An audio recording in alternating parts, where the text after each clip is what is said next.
जय जगन्नाथ। आज वीडियो को आपण मानक स्वागत। आज वीडियो रे आमे जानिबा इंग्राजी रे कह जाउथिबा प्रिमिटिव बा वर्टिकल बा बंबू हैंडलूम जहाँ को ओडिया आमे कहती बाउंस हस्ततंत्र। आपण मानक पूर्व वीडियो रे कही हस्ततंत्र कौन और सेगुड़ केते प्रकार। आज मैं आउथरे आपण मानक कहि दउछि आम ओडिसा रे व्यवहृत हेउथिबा हस्ततंत्र हेउछि 5 प्रकार। सेति मध्यरु प्रथमटी हेउछि बाउंस हस्ततंत्र। आपण माने वर्तमान जो फोटो गुडिक देखुछन्ते सेगुडिक हेउछि बाउंस हस्ततंत्र अंतर्गत। एबे जानिबा यार परिभाषा। बाउंस फ्रेम रे बंधा जाइथिबा बा कंटारे जोड़ा जाई तैयारी होइतिबा यंत्र जार मुख्य अंशटी माटी रे पोता जाई थाए।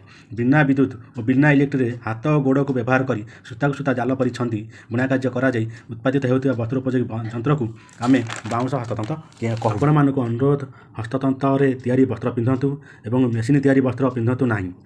आपण माने जानि पारुथिबे सारदिया खाद्य और देशी पनीपरिवार प्रस्तुत खाद्य परी।